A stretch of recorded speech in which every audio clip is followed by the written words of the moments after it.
नमस्कार जी, मैं धनराज अहलावत आया हुआ हूँ महराणा गांव में। जैसा कि तस्वीरों में देख पा रहे हो, हम सचिवालय में पहुँच चुके हैं महराणा गांव के। और ये जो ग्रामीण है और हम सरपंच भी दिखाई दे रहे हैं। आइए करते हैं इनसे बातचीत, इनके गांव में क्या क्या समस्याएं, क्या कार्य करवाना चाहते हैं। तो हमारे साथ जुड़ चुके हैं मुकेश सरपंच जी और महराणा गाँव के ग्रामीण। नमस्कार मुकेश जी। नमस्कार अहलावत जी, नमस्कार। आपका महराणा गांव में आने पर बहुत बहुत धन्यवाद। मुकेश जी, हम आपसे जानना चाहेंगे आपके गांव में क्या क्या समस्याएं हैं, क्या कार्य आप करवाना चाहते हैं। मुकेश जी के बारे में हम एक बात और बताना चाहेंगे आपको। मुकेश जी न धर्म की राजनीति करते हैं न जाति की राजनीति करते हैं, अपने महराणा गांव का विकास करवाना चाहते हैं, उस पर चर्चा करना चाहते हैं। तो मुकेश जी, आपके गाँव में क्या क्या समस्याएं हैं और क्या कार्य आप करवाना चाहते हो। अहलावत जी, बात कुछ ऐसी है, हमारे गांव में कुछ ज़्यादा समस्याएं नहीं है। मेन समस्या तो फिलहाल खेड़ी और महराणा गांव से रोड आता है जो, उसमें रास्ता कच्चा है वो, उसके कोई ऑब्जेक्शन, वो बेंडर का रोड है। मैं कई बार एक्शन साहब से मिल भी चुका हूँ। 6-7 साल से कम ये दिक्कत आई हुई है गाँव में, इसका अभी तक कोई सोल्यूशन नहीं हुआ है। और तो मेन कोई समस्या ज़्यादा देखी नहीं है। सरकार ने हमारे यहाँ पानी की कमी थी, डिग्गी मंजूर कर दी है फिलहाल। और सीवर लाइन की व्यवस्था जो सरकार ने तुरंत मेरे सरपंच बनने के बाद ही मैंने डी प्लान से सीवर लाइन दबवा दी है। अगली डी प्लान की सोच ये है कि पूरा गांव कंप्लीट हो जाए। और तो फिलहाल स्कूल अच्छे हैं, सचिवालय का मैंने अभी ताज़ा निर्माण करवाया, सचिवालय देखो एक बार आप। और ये गांव के बुजुर्ग रहे। गाँव में पीने के पानी की व्यवस्था कैसी है। पहले से पीने का पानी बोर से आता था, कुएं से करवा रखा था, लेकिन नैना जी विधायक चौटाला ने हमारे यहाँ पे डिग्गी मंजूर करवा दी है। कुछ ही टाइम में उसका निर्माण शुरू हो जाएगा और गांव में पानी की समस्या खत्म हो जाएगी। मतलब अभी कितना समय पानी आ रहा है, मतलब डेली पानी आता है। और हाँ, कितना टाइम लगता है? पानी अभी फिलहाल अच्छा आ रहा है। गांव के 2-3 बंदे लगे हुए हैं उसमें, और कंटिन्यू पानी आ रहा है, अच्छा पानी आ रहा है। जो यहाँ पर शिक्षा व्यवस्था है उसकी कैसी दशा, जैसे हमने कुछ देखा है कुछ गांव में जो सरकारी स्कूल हैं उनकी जो बिल्डिंगें हैं वो जर्जर हो चुकी हैं, और कुछ स्कूलों में तो बच्चे बहुत कम हैं। तो आपके यहाँ पर कैसी स्थिति है। और कुछ स्कूलों में तो हमने देखा है कि जो टीचर हैं वो भी नहीं, उनकी ड्यूटी भी नहीं लगाई गई है।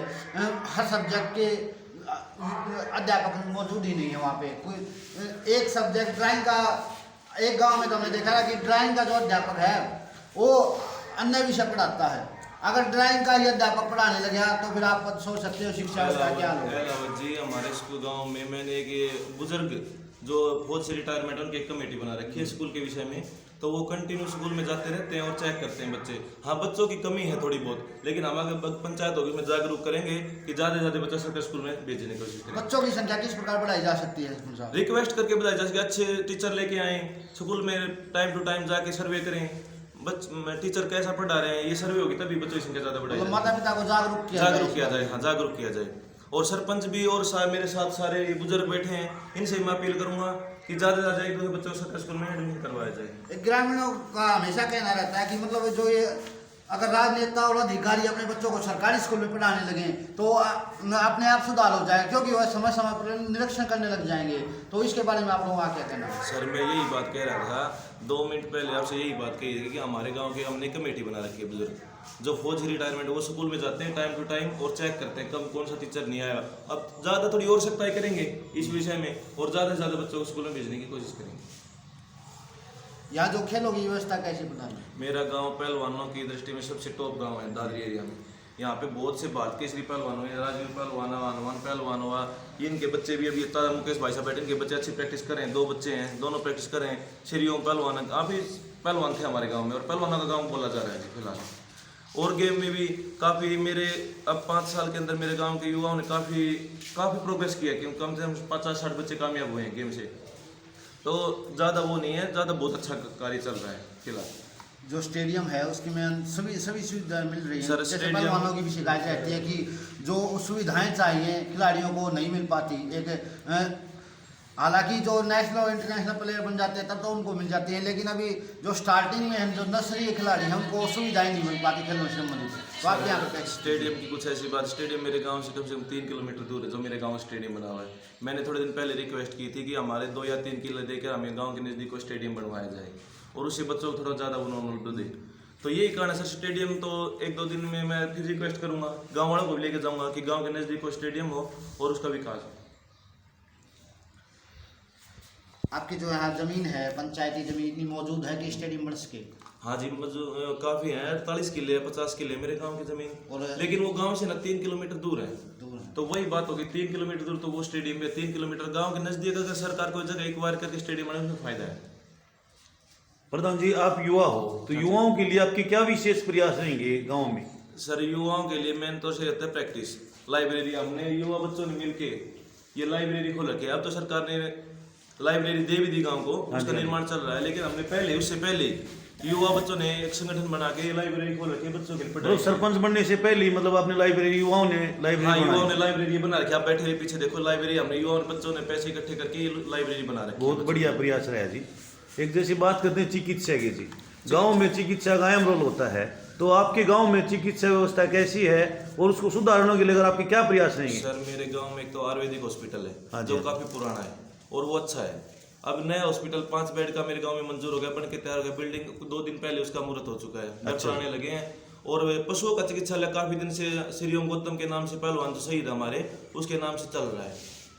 तो चिकित्सा के मैटर में तो ठीक है सर गाँव, बहुत बढ़िया व्यवस्था चल रही बढ़िया। है, बहुत ही बढ़िया सर। मुकेश जी, आप इस गांव के ग्रामीण मेहराना के, तो सबसे बड़ी समस्या क्या है गांव में? फिलहाल तो यही समस्या है, वो खेड़ी वाला रोड है ना, वो बन जाएगा तो समस्याएं खत्म हो जाएंगे, आने जाने में दिक्कत होती है। रोड के बारे में सरपंच साहब और ग्रामीण आप मतलब अधिकारी से मिले हो इस बारे में? सरपंच साहब काफ़ी अच्छा कार्य कर रहे हैं और ये जो रोड था 6 साल से, इसकी भी अब ठीक हो जाएगा। ये इसकी सट्टे से वो तुड़वा दी जाएगी। क्या नाम है? सतबीर भाई साहब। सतबीर जी, आप क्या कार्य करते हो? खेती बाड़ी से जुड़े हुए हो? आप जैसे बुजुर्ग हो जी, तो गांव में बुजुर्गों से संबंधित आपको किस तरह की समस्या देखने को मिली? ये भाई बताऊँ हुआ है समस्या है। किसानों से संबंधित क्या समस्या है गांव में? आप खुद किसान रहे हो और किसानी से जुड़े हुए हो, तो आपने देखा होगा कि जैसे फसलें खराब हो जाती हैं जल भराव के कारण, इस प्रकार टाइम पे मुआवजा मिल जाता है आपको? कौन नहीं मिला? अभी गिरदावरी हुई थी कुछ दिन पहले, फसलें खराब हुई थी ये गेहूँ की? हुई थी गेहूँ की मेरे सरसों की गिरदावरी नहीं हुई? गंदावरी हुई है, पूरा तो क्या है वो काम को नहीं। हाँ जी, क्या नाम जी? मेरा मीन अली नाम है। इस गांव की ऐसी समस्या बताइए जिसका निदान करना बहुत जरूरी हो। एक तो जी मैं भी इंटरनेशनल का पहलवान हूँ, जी। लेकिन हमारे गांव में खासकर इसकी मैट की कमी है। मैट की? हाँ, अगर मैट की हमारे गांव में हो जाए तो हमारे गांव में भी बहुत अच्छे पहलवान बन सकते हैं। जैसे आप पहलवान हो जी, गांव में मैट की कमी है, तो इस बारे में आपने सरपंच साहब को या अधिकारियों को मतलब बात की मैंने है जी? 1-2 बार हमारा हरियाणा की जो कुश्ती हुई है भिवानी के अंदर है, उस टाइम मैं गया हूँ बच्चों को लेकर है, तो वहाँ पर मैंने 1-2 बार उनसे प्रधान ये थे उनसे बात की थी, लेकिन वह बोले भाई नहीं, बोला ठीक है हमें करेंगे कोशिश, लेकिन हमारे गांव में ये मैट नहीं है। मैट की जरूरत है जी खिलाड़ी। हाँ जी। क्या नाम है? अशोक कुमार पंत। अशोक कुमार जी, क्या काम करते हो आप? मैं इलेक्ट्रॉनिक्स का काम। ले पंच हो सर आप? हाँ जी। मेंबर, तो आपके वार्ड में क्या समस्या है? अब फिलहाल तो ऐसी कोई ज़्यादा समस्या नहीं, थोड़ी गंदे पानी की निकासी के लिए समस्या है, वो निकासी नहीं, तो वो निकासी हो जाएगी। सरपंच को बोल दिया, थोड़ा ये फैनी के ऊपर जो भी अवैध कब्जा ये भी थोड़ा खाली हो जाए तो अच्छी तरह रास्ता बन जाए निकलने पड़ने का, कोई मुसीबत ना है। क्या नाम है? राहुल नाम है। राहुल भाई, आपने सबसे बड़ी समस्या क्या दिखाई दी इसमें? जैसे खेलों संबंधित बात करें तो खेलों संबंधी सबसे बड़ी समस्या क्या है? जैसे भाई साहब ने बताया था अभी कि मैट नहीं है, और इसके अलावा क्या सुविधाएं नहीं हैं खेलों के लिए? तो ये है कि एक तो मैट हॉल की ज़रूरत है, और हमारे गांव में स्टेडियम ज़्यादा दूर पड़ता है तो वो थोड़ा नज़दीक हो जाए।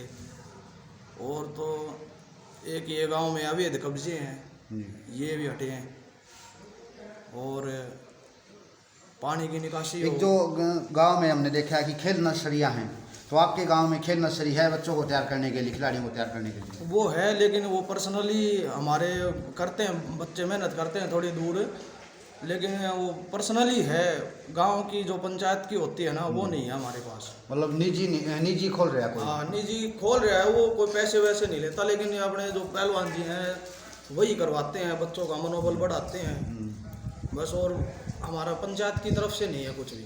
सौंदर्यीकरण को लेकर आपके क्या प्रयास रहेंगे? सर संस्था के लिए तो एक कर्मचारी या 2 कर्मचारी मेरे गांव का फिलहाल जरूरत है सफाई वालों की, क्योंकि 2 बंदे हैं, 2 बंदे पूरा दिन में कितना काम कर सकते हैं। गांव की जनसंख्या कम से कम 2200 वोट है मेरे गांव की, तो जनसंख्या 5000 के करीब लगभग हो चुकी है। तो मैं सरकार से ये अपील करूँगा कि एक सफाई कर्मचारी, कम से कम एक सफाई कर्मचारी मेरे को दिया जाए। अगर सफाई कर्मचारी होगा तो जैसे मैं बता रहा हूँ कि गंदे पानी की निकासी में रुकावट आ रही है। एक सीवर लाइन तो सर डी प्लान से हो चुका है गांव में कंप्लीट। दूसरा डी प्लान के तहत मैं सोच रहा हूँ कि गांव की फीडिंग लगभग कंप्लीट हो जाए। और मैंने विधायक ने नदी चौटाला से रिक्वेस्ट भी डाली, उन्होंने ये बात में मान भी लिया। अगले डी प्लान में जब जो कोई प्रोसेस आएगा तो डी प्लान के तहत ये आएगी।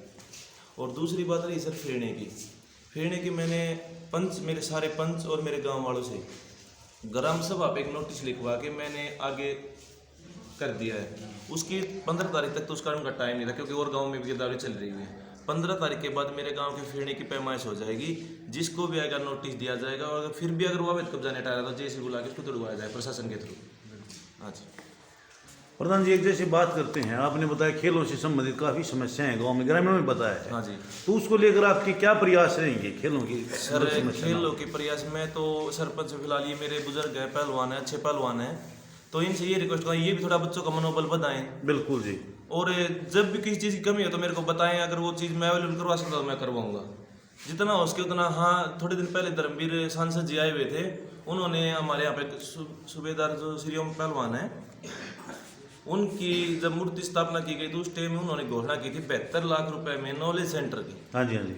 वो नॉलेज सेंटर सर उनको एक्सपायर हुए हैं, शहीद हुए हैं, 1.5 साल के लगभग होने वाला, चौथे महीने में एक्सपायर हुए थे वो 15 तारीख को। अच्छा। तो 1 साल से ज़्यादा लगभग ज़्यादा हो गया। बिल्कुल जी। तो वो सर वो नॉलेज सेंटर जिस दिन हो जाएगा उस दिन मैट हॉल की भी यहीं पे हम सोच रहे हैं, मैट हॉल भी हो और एक छोटी जिम भी हो गाँव में, कि युवा बच्चे थोड़ी प्रैक्टिस करें और थोड़ी ठीक हो जाए। क्योंकि ग्रामीणों को मैट की डिमांड है, युवा खिलाड़ियों को डिमांड है। हाँ सर है। तो मैट मतलब हाँ आपके जी, प्रयास रहेंगे? हमारे गाँव में धर्मवीर सांसद ने नॉलेज सेंटर की घोषणा कर रखी है। तो नॉलेज सेंटर जिस जगह बनेगा वहाँ पे एक आयुर्वेदिक हॉस्पिटल, उसके साथ में जगह है सर, उसमें हम एक मैट हॉल की और समस्या को खत्म करेंगे। एक बात करते हैं सर, जैसे ग्रामीण क्षेत्र में दिन प्रतिदिन चोरियों की घटना बढ़ती जा रही है, ज़्यादा चोरियां हैं, भैंसों की चोरियां हो जाती हैं, कभी कोई किसी का कोई ट्रैक्टर ट्रॉली की चोरी है, तो उनको लेकर आपके गांव में? मेरे गांव में आज तक चोरी नहीं हुई है। ये बहुत ही बढ़िया, बहुत बढ़िया। हमारे यहाँ पे तो बाइक बाहर रहते हैं, ट्रैक्टर बाहर रहते, कोई लोग लाख नहीं, कुछ गांव में आज तक चोरी नहीं हुई है। एक चोरी हुई थी काफी साल पहले। अच्छा जी। उसके बाद हमारे गाँव में ऐसी कोई चोरी, और चोरी के विषय में मैंने आगे सोच रखा है सर, ये सचिवालय है यहाँ पे मैंने DVR सिस्टम से पहले हमने कैमरे लगवा के रखे पंचायत के थ्रू। अच्छा जी। बच्चों ने इकट्ठे हो गए। हाँ जी। लेकिन हम ये घोषणा करेंगे कि अब पंचायत के थ्रू मैं एकाध चौक ऐसा डिसाइड करूँ जिससे गांव के कवर हो सके। और ये तो सोमवार को, आज संडे है, कल ही मैंने इसका प्रस्ताव डाल रखा है, यहाँ पे तो कैमरे लग जाएंगे। मुख्य जो चौक चौराहे हैं उन पर कैमरे लगवाए जाएंगे। बहुत बढ़िया। तो हमारे साथ आज सरपंच मुकेश जी थे और गांव के ग्रामीण थे।